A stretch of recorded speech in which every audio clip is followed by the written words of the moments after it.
Dr. Ralph Greenson's office, Beverly Hills, March 15th, 1961, 3:47 p.m. Dr. Ralph Greenson, Marilyn Monroe's psychiatrist, reached under his desk and pressed a small button. A hidden tape recorder clicked on. Marilyn lay on the leather couch, eyes closed, talking about her childhood. She had no idea that every word she spoke was being recorded. For the next 18 months, Dr. Greenson would secretly record 127 hours of Marilyn's most intimate confessions. Her affairs with President Kennedy and his brother, her deepest fears, her suicide attempts, and most chilling of all, her growing certainty that someone was planning to kill her. When Dr. Greenson died in 1979, his son Daniel found boxes of tape reels hidden in the attic. He listened to them once and immediately called the FBI. Those tapes remained classified for 42 years, until 2021, when portions were finally released to the public. What they revealed changed everything we thought we knew about Marilyn Monroe's death. Dr. Ralph Greenson was one of Hollywood's most respected psychiatrists. He treated celebrities, politicians, powerful people who needed discretion. In 1960, Marilyn's previous therapist recommended Greenson. "He's the best, Marilyn. He can help you." Marilyn was struggling. Depression, insomnia, anxiety, addiction to sleeping pills. She'd attempted suicide twice. She needed help. Their first session was January 7th, 1961. Marilyn sat in Greenson's office, nervous. "I don't know if therapy can help me, doctor. I'm too broken." Greenson smiled warmly. "Marilyn, everyone can be helped. But I need you to trust me completely. Can you do that?" "I'll try." "Good. Then let's begin." What Marilyn didn't know was that beneath Greenson's desk, hidden in a custom-built compartment, was a professional tape recording system. Greenson had been secretly recording his famous patients for years. Not for therapy purposes, for leverage, for blackmail, for protection. Because in Hollywood, information was power. But here's where everything changes. Because Marilyn Monroe's recordings contained secrets that could destroy the most powerful family in America. Session 3, February 2nd, 1961. Marilyn was starting to open up. "Doctor, can I tell you something I've never told anyone?" "Of course, Marilyn. Everything you say here is confidential." Under the desk, the tape reels turned silently. "I'm having an affair with President Kennedy." Greenson's pen stopped mid-note. "John F. Kennedy?" "Yes. We met at a fundraiser last year. He was so charming, so interested in me as a person, not just as Marilyn Monroe." "And this affair is ongoing?" "Yes. We meet at the Carlisle Hotel in New York. Sometimes he flies me to Washington. It's exciting, doctor. For the first time in my life, I feel important." Greenson made careful notes. This information was gold. "How do you feel about the secrecy?" "I understand it. He's married. He's the president. But sometimes I wonder if he actually cares about me or if I'm just convenient." "That's a very insightful question, Marilyn." Session 8, March 22nd, 1961. "The president called me last night." "What did he say?" "He said he misses me. That Jackie doesn't understand him like I do. That I'm special." "And how did that make you feel?" "Confused. Because he says I'm special, but I'm the one who has to hide. I'm the one who has to pretend we don't know each other in public. If I'm so special, why am I a secret?" Don't miss this detail. Because over the next 6 months, Marilyn's recordings revealed a woman slowly realizing she was being used. Session 23, August 10th, 1961. "Something's changed, doctor." "What do you mean?" "Jack, the president, he's been distant lately. His calls are shorter. He cancels our meetings. I think he's trying to end things."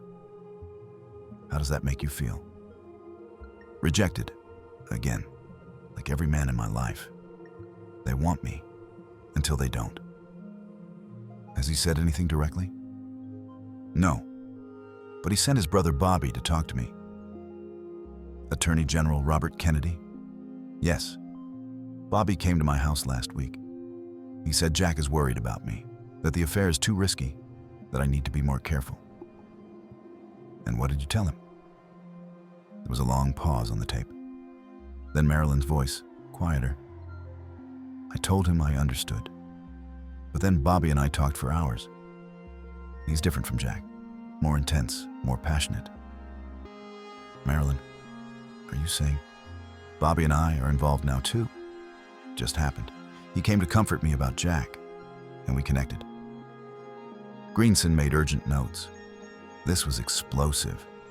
The president and the attorney general, both involved with the same woman. Marilyn, this is very dangerous territory.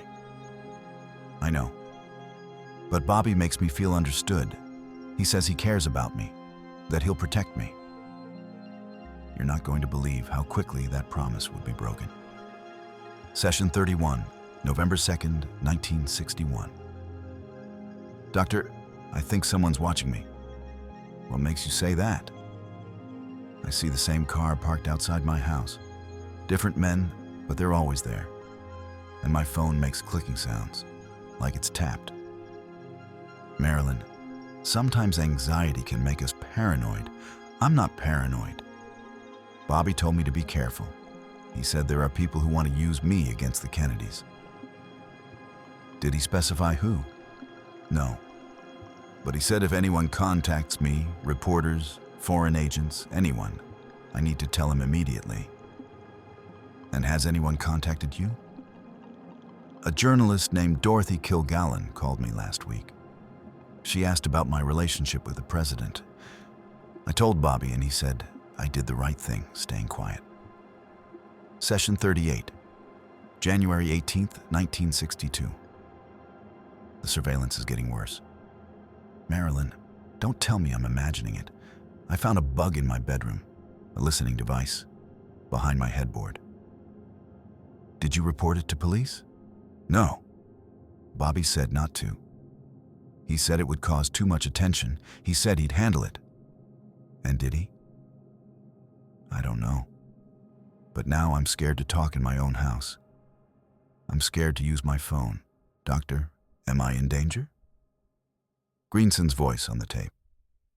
Marilyn, if you genuinely believe you're in danger, perhaps you should end these relationships. I can't. Bobby says he loves me. He says he's going to leave his wife. We're going to be together. Hold up. Because the next recordings showed Marilyn discovering the truth about Bobby's promises. Session 44, April 12th, 1962. Marilyn's voice was different, harder, angrier. Bobby lied to me. About what? About everything. Leaving his wife, being together. All lies. What happened? I saw him on television yesterday, at some political event with Ethel and their kids, smiling, playing the perfect family man. And I realized he's never going to leave her. Did you confront him? Yes. Last night. He came to my house and I asked him directly, "Are you going to leave your wife for me?" What did he say? He said I was being unreasonable, that I knew from the beginning this had to be discreet, that I was putting him in an impossible position. How did you respond? I told him I was done being his secret, done being used. I told him if he didn't make a choice, I would make it for him. What does that mean, Marilyn? It means I'm going to tell the truth about Jack, about Bobby, about all of it. There was urgency in Greenson's recorded voice. Marilyn, that's extremely dangerous. These are the most powerful men in the country. I don't care anymore. I'm tired of being afraid. Don't miss this revelation. Because the next session, Marilyn revealed exactly what she planned to do. Session 47, May 3rd, 1962. I'm calling a press conference. Marilyn, you can't be serious. I'm completely serious. I'm going to tell reporters about my affairs with the Kennedy brothers. I'm going to show them letters, photos, evidence. This will destroy your career. My career is already destroyed. The studio suspended me. Directors won't work with me. I'm unreliable, difficult, crazy, Marilyn. That's what everyone says. But this will be my truth. The one thing I can control. They've controlled my image my whole life. The studios, the men, everyone. Now I'm taking control back. When are you planning this? Next week. I've already contacted journalists. Dorothy Kilgallen is going to help me. She's been investigating the Kennedys for months. Marilyn, please think about this. I have thought about it for months, and I've decided I'd rather be honest and hated than silent and used. You won't believe what happened next, because Bobby Kennedy found out about Marilyn's plan. Session 49, May 17th, 1962. Marilyn's voice was shaking. Bobby came to my house last night, and he was different, cold, threatening. He said I was making a terrible mistake. What exactly did he say? He said if I hold that press conference, I'll regret it. That there are ways to deal with people who become problems. That I should think very carefully about my next move. Did you feel physically threatened? Yes. There were 2 other men with him. They didn't say anything, just stood there, like bodyguards or enforcers. What did you tell him? I told him I wasn't afraid of him, that I'd survived worse than threats from politicians. Marilyn, I'm genuinely concerned for your safety. I know, I'm scared too, but I can't back down now. If I do, they'll know they can control me forever. This is where everything changes, because the final recordings showed Marilyn's growing certainty that she was going to die. Session 52, June 21st, 1962. Doctor, I need to tell you something important. If anything happens to me, it wasn't an accident. Marilyn, don't talk like that. I'm serious. If I die, if they find me dead, it wasn't suicide. It wasn't an overdose. They killed me. Who killed you? The Kennedys, or whoever they sent. Bobby made it clear. I'm a problem that needs to be solved. Have there been more threats? Not direct threats. But strange things keep happening. Someone broke into my house last week. Nothing was stolen, but my papers were gone through. My diary is missing. Did you report it? To who? The police? The police work for them. The FBI? The FBI is run by Hoover, and he hates me. Marilyn, maybe you should leave Los Angeles for a while. Go somewhere safe. There is nowhere safe. Not from them. Session 56, July 13th, 1962. I'm writing everything down. What do you mean? Everything. Every affair, every threat, every lie. I'm creating a record. Why? Because if they kill me, I want the truth to survive. I'm leaving copies with friends, with lawyers, hidden in safe places. Marilyn, don't try to talk me out of this. It's already done. Session 59, July 27th, 1962. This was Marilyn's last recorded session, 1 week before she died. Doctor, I had a strange dream last night. Tell me about it. I dreamed I was at my own funeral. Everyone was crying, saying how tragic it was, how I was so young, so troubled. And I wanted to scream, I'm not troubled. I was murdered. But no one could hear me. Dreams often reflect our anxieties. This wasn't anxiety. It was a premonition. I'm going to die soon. I can feel it. Marilyn, please. I'm not suicidal. I want to live. I want to tell my story. I want justice. But they're not going to let me do any of those things. What can I do to help? Just promise me something. If I die, listen to these tapes again. Really listen. And help people understand I didn't kill myself. That was July 27th, 1962. 8 days later, Marilyn Monroe was dead. August 5th, 1962. The morning Marilyn's death was announced, Dr. Greenson was in his office when two men arrived. No appointment. They showed FBI badges. Dr. Greenson, we need to collect any materials related to Marilyn Monroe. Therapy notes, recordings, personal items. I don't record my sessions. That would be unethical. We have information that suggests otherwise.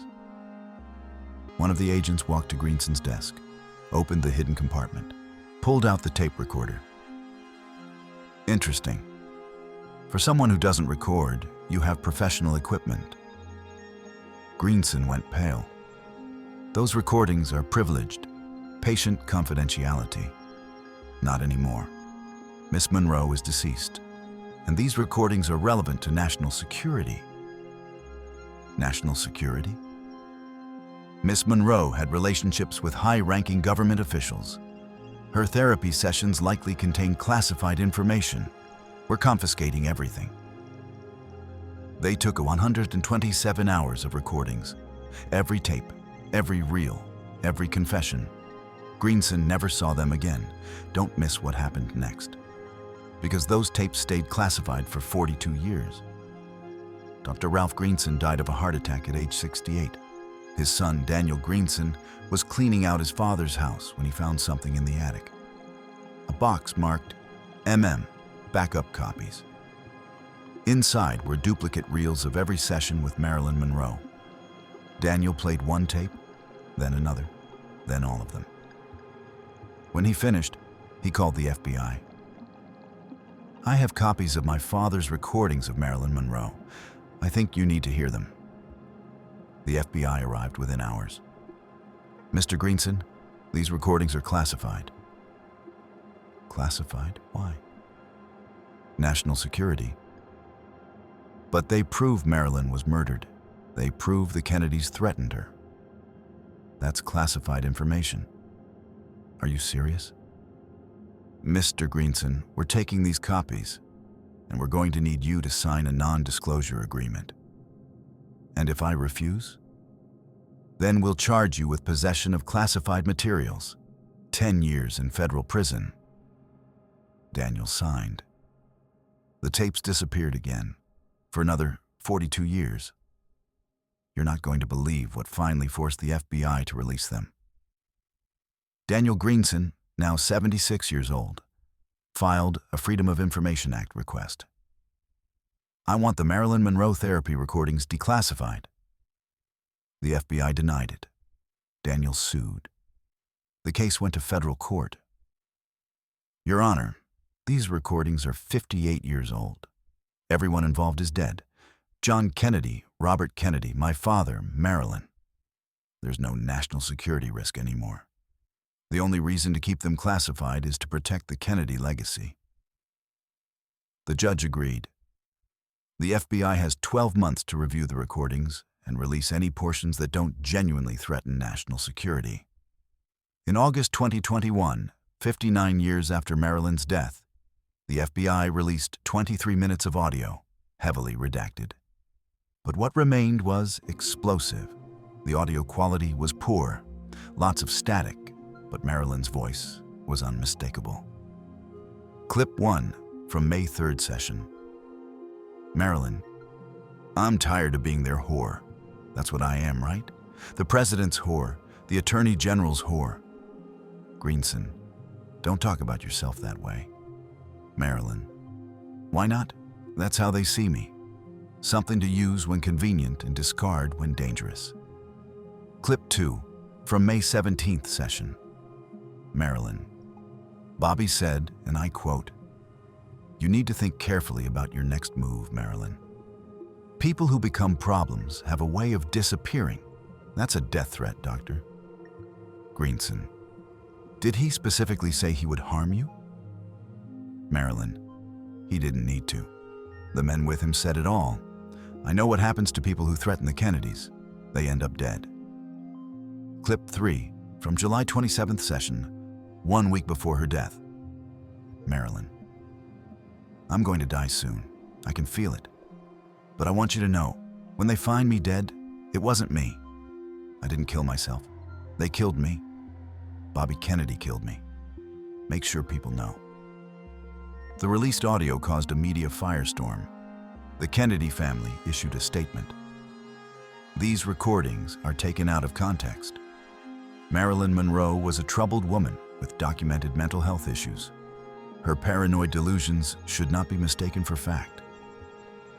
But the public wasn't buying it anymore. What made the recording so damning wasn't just Marilyn's accusations. It was the progression. January 1961, happy, excited about her affair with JFK. August 1961, confused but hopeful about Bobby. January 1962, growing suspicious and fearful. May 1962, angry, determined to expose them. July 1962, terrified, certain she was going to die. The recordings showed a woman who wasn't suicidal. She was scared. She was being threatened. And she knew exactly who was threatening her. Forensic psychologist Dr. Sarah Williams analyzed the tapes in 2021. Marilyn's emotional progression is consistent with someone being systematically intimidated and threatened, not someone planning suicide. Her final sessions show fear of external threat, not internal despair. Dr. Ralph Greenson violated medical ethics by secretly recording his patient. But in doing so, he preserved the truth about Marilyn Monroe's final months. Those 127 hours of recordings prove Marilyn was having affairs with both Kennedy brothers. Bobby Kennedy made explicit threats when she threatened to go public. Marilyn wasn't suicidal. She was being threatened into silence. She predicted her own murder 1 week before it happened. The FBI confiscated the original recordings hours after her death and kept them classified for 42 years. The 4 hours of recordings are still classified. What's in them? Why does the FBI refuse to release everything? What else did Marilyn say that's too dangerous to reveal? Daniel Greenson is still fighting for full release. My father made a terrible ethical choice recording Marilyn without consent.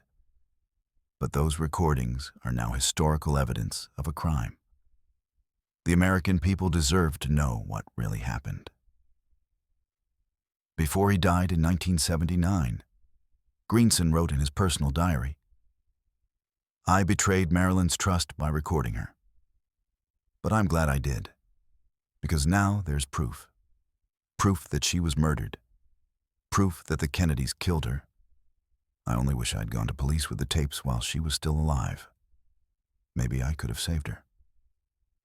But he didn't. Like everyone else around Marilyn, Greenson chose self-preservation over protecting her.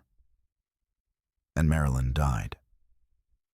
The last seconds of the July 27th session, released in 2021, end with this. Marilyn. Doctor, if I die next week, will you tell people the truth? Greenson. You're not going to die, Marilyn. Marilyn. Promise me. Promise you'll tell them I was murdered. Greenson. I promise. The tape ends.